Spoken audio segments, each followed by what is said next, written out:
of sober mind. Your enemy, the devil, prowls around like a roaring lion looking for someone to devour. Jesus had come to redeem the world. These are the last days.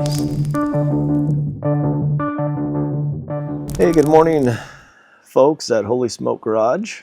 I was reading this morning in John 15, or actually it's John 13, what I was reading about a new commandment that the Lord gave me. And it kind of, before I talk about that, I kind of want to talk about a few things that I've seen. I work at a cigar lounge just once a week, just for a friend of mine. And there's some cigar lounge etiquettes that I think that need to be talked about a little bit. I know I try to educate people at a lounge in love on some of the etiquettes. For example, we have like house cutters at the lounge that are free to use for people. I mean, if somebody comes in and buys a cigar, we offer to cut it for them and even light it for them. But if they want to cut and light it themselves, that's completely fine. We let them do that. But one of the rules in a cigar lounge, and it's etiquette, is if you use a house cutter and you have your cigar, please don't put it in your mouth and moisten it and then use the house cutter. Because one, it's just gross.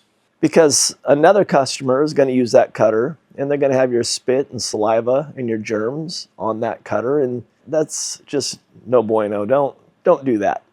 Another etiquette in a cigar lounge is our furniture. Treat it the way you would if you went into a guest's home, and treat it with respect. I mean, we have coffee tables at a lounge and we have leather chairs. Don't put your feet up on the coffee table. I mean, it's not proper to do. Treat it as you would if you go to a friend's house that you love and respect, and you just want to keep their stuff nice. You know, just don't do that. Another thing we see a lot at the cigar lounge is the ashtrays. Ashtrays are made for one thing and one thing only, and that's to put your ash into the tray. That's it. The ashtrays aren't trash cans. Don't put your wrappers in there. Don't put even the bands on the cigars in there, because they could catch fire and then kind of wreak havoc a little bit. And I mean, we've seen people go as far as putting food, like old food or whatever, in the ashtray. That's just not appropriate to do. You know, trash cans are made for that. Put trash in trash cans. Put ashes in the ashtrays. And another no-no with an ashtray is don't spit. You know, we've actually seen people spit in the ashtrays, and there's people that when they're smoking a cigar, they want to spit, and they're outdoor type people. If you need to spit in something, I mean, we'd be happy to give you a cup to spit in, or you can get up, go to the bathroom, use a sink, whatever, rinse it out. Just be respectful.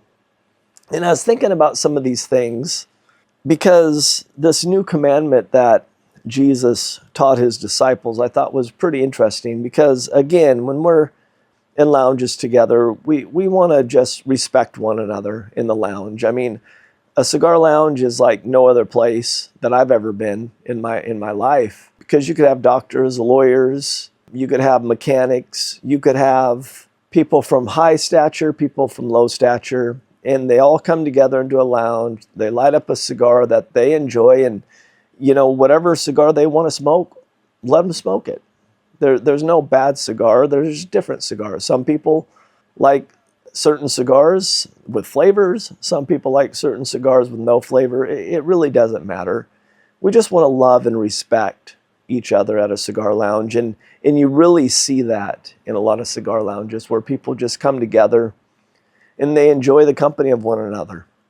And I was thinking about all this because Jesus said in the book of John, chapter 13, verse 34 and 35, he says this. He says, "A new commandment I give unto you, that you love one another as I have loved you, that you love one another.